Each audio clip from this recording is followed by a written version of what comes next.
السلام علیکم، میں ریاض حسین شاہد۔ آج میں وہ بات کرنا چاہتا ہوں کہ دور حاضر میں اچھا گھر، اچھا بنگلہ، اچھی کوٹھی اور اچھی سواری جو ہے نا وہ سب لائک کرتے ہیں۔ جس کے پاس گاڑی ہے اس کو ہم بڑا معروف شخصیت سمجھتے ہیں، اس کی ایک بڑی ویلیو، ایک بڑا مقام ہوتا ہے۔ تو جب پرانا زمانہ تھا نا، 1950 کی دہائی، 1960 کی دہائی، اس وقت جن کے پاس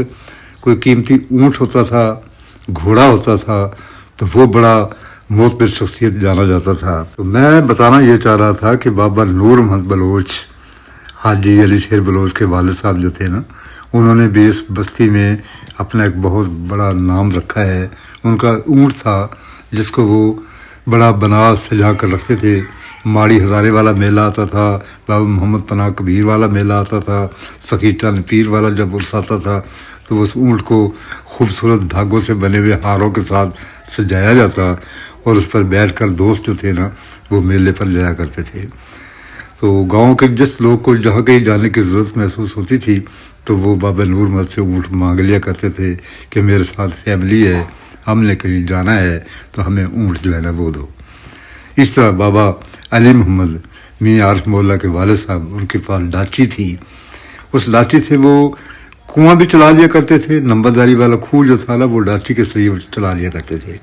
اور جو گڑ نکالنے والا ویلنا ہوتا ہے ڈاچی کو وہاں بھی وہ جوت کر گڑ نکالا کرتے تھے، اور کہیں آنا جانا ہوتا تھا تو سواری کے لیے بھی وہ ڈاچی کام آتی تھی۔ سامان دھونے کے لیے گڈھے ہوا کرتے تھے، لکڑی کے ان کے پہیے۔ تو وہ گاؤں میں حافظ ظہور احمد کے والد میاں عبداللہ، ان کے پاس گڈھا تھا۔ نور محمد جموں بابا نورا، اس کے پاس گڈھا تھا، اور چودھری احسان ارائیں جو چوک کالے پٹھانا میں رہتا تھا، اور وہاں صرف اس کی مسجد کے ساتھ اسی کی ایک حویلی تھی، باقی چوک کالے پٹھان میں کوئی چیز اس وقت نام کو دیکھنے کو بھی نہیں تھی، اس کا بھی گڈھا تھا۔ اس کے پر یہ جانوروں کا جو گوبر ہے یہ کھیتوں میں پہنچانے کے لیے بھی گڈھوں کا استعمال ہوتا تھا، اور کہیں شادی یا کوئی فنکشن ہوتا تھا یا سامان جہیز کا لانا یا رست پانی لانا اس کے لیے بھی گڈھا ہوتا تھا۔ دکانوں کا سودا سلف لانے کے لیے بھی گڈھے کی سواری استعمال کی جاتی تھی۔ خدا بخش کمہار، اس کے پاس کھچر تھا، تو اس کو وہ بھی بڑا ہار سنگار لگا کر سجا کر رکھتا تھا، اس کو بھی ضرورت مند جو لوگ تھے نا وہ مانگ کر لے جایا کرتے تھے۔ تو سائیکل جو تھی وہ 1966-67 میں میرے والد میاں سلطان احمد مولا نے ہرکولیس کمپنی کی بائیسیکل جو تھی وہ 69 روپے کی نئی خرید کر، عارف والا سائیکل سر جناح چوک میں دکان تھی، سائیکلوں والی مارکیٹ تھی پوری، جناح چوک عارف والا، جو وہاں سائیکل کی بڑی مارکیٹ بڑی تھی، رحمت سائیکل ورکس والی دکان سے وہ نئی سائیکلیں لوگ لے جایا کرتے تھے۔ تو یہ ہرکولیس سائیکل جو تھی یہ 69 روپے کی خرید کر لائے تھے، اور یہاں بھی یقین جانے کہ پورے علاقے کے لوگ جو تھے وہ سائیکل کو دیکھنے آئے تھے کہ میاں سلطان لوہے کا گھوڑا لے آیا ہے، اس پر وہ بیٹھ کر وہ پاؤں ہلاتا ہے اور وہ گھوڑا دوڑتا ہے۔ تو اس طرح یہ سائیکل جو تھی نا وہ 1965-66 میں یہاں متعارف ہوئی تھی۔ نمبردار میاں احمد یار خان کے پاس ڈیرے میں بہت بڑا ایک اونٹ تھا جو اتنا ظالم تھا، جس کی دشمنی کر لیتا تھا اس کو وہ کاٹنے سے باز نہیں آتا تھا۔ اس سے سب لوگ بڑا خوف زدہ ہوتے تھے کہ یہ کہیں اونٹ آج کھول نہ جائے، تو لوگ ڈر کر اس گلی اس بازار سے نہیں گزرتے تھے۔ تو ایک نمبرداروں کا گھوڑا تھا کایا، وہ تھارو ٹائپ تھا، اس کے پاؤں کے جو کھر تھے وہ بہت چوڑے چوڑے تھے، اور وہ بڑا طاقتور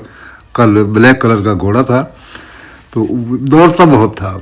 اور نمبردار نے تانگا بھی سب سے پہلے گاؤں میں تانگا بنایا تھا، اس پر وہ تھا، وہ گھوڑا جو تھا وہ جویا جاتا تھا،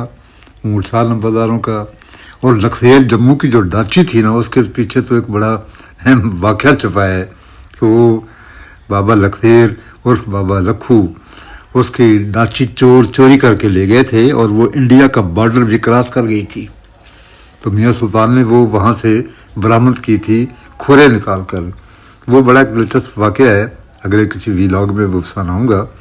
تو بابا لکھویر کی ڈاچی جو ہے نا وہ بھی پورے علاقے میں اس کی پہچان بن گئی تھی کہ وہ چوری ہو کر گئی، انڈیا کا بارڈر بھی کراس کر گئی، اور پھر وہی چور جو تھے وہ ڈاچی واپس اس کے کنویں پر